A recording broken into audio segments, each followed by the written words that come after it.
مين اللي غالب؟ واختار طبعا. انا هلعب مع الخسران.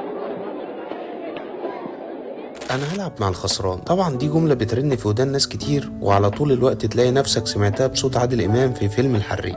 الفيلم ده خلى نجوم كتير قطعوا علاقتهم ببعض، ونجوم تانية ندموا ندم عمرهم. ايه حكاية الفيلم اللي احمد زكي ضرب دماغه في الحيطة بسببه؟ المخرج محمد خان والمؤلف بشير الديك كانت حكايتهم كلها من الشارع وللناس، وعشان كده اللي كان بيقدم الافلام بتاعتهم نور الشريف او احمد زكي حد شبه الناس ومنهم وليهم، فجأة يجيبوا عادل امام يعمل فيلم ليهم وكمان من الشارع. دي كانت مفاجأة كبيرة وفيها تفاصيل محدش يصدقها ابدا. ناس كتير كانت عارفة ان الفيلم ده كان مرشح ليه احمد زكي، وقصة شعره هي اللي خلت احمد زكي يضرب دماغه في الحيط. ايوه، عشان محمد خان كان طالب منه انه يربي شعره شويتين، وهو كان بيعمل في الوقت ده فيلم شادر السمك، وما كانش عايز يبوظ ستايل شعره ولا تركيبته. وعشان احمد زكي عنيد، وخناقاته مع خان من يوم ما اتقابلوا لحد ما ماتوا ما كانتش بتخلص، وصلت لاوقات للضرب. احمد زكي راح حلق شعره وجه قال لمحمد خان: انا احمد زكي، شوف بقى انت عايز تعمل ايه. محمد خان كمل في طريقه وقرر ان احمد زكي ما يعملش الدور، وعرضه على عادل امام، واللي كان تغير كبير ليه، وهو نجم الشباك الاول في الايرادات بسبب اعماله الكوميديه. بس اللي بطل كوميديا في الفيلم ده ونزل للناس في الشارع بطريقتهم، وقال لبشير الديك ومحمد خان: يلا يا ولاد بيعوا بيا، انا موافق. وده اللي حصل، وكان فيه صدمات كتير للناس. السينما في الوقت ده كان فيها 3 افلام اهم من بعض،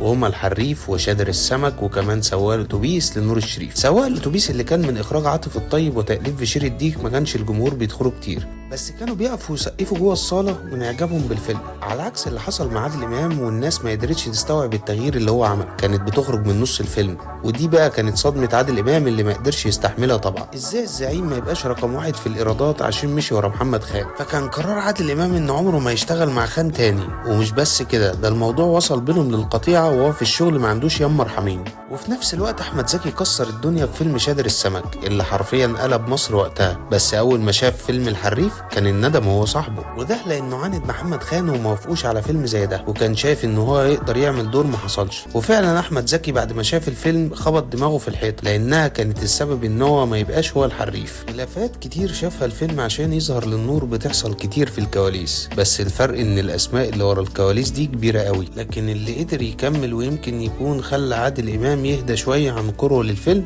انه بقى ايقونه دلوقتي، والناس بكل الاجيال بتعتبر الفيلم بيعبر عنها، وياما ناس بتلعب مع الفريق الخسران كتير يا زعيم.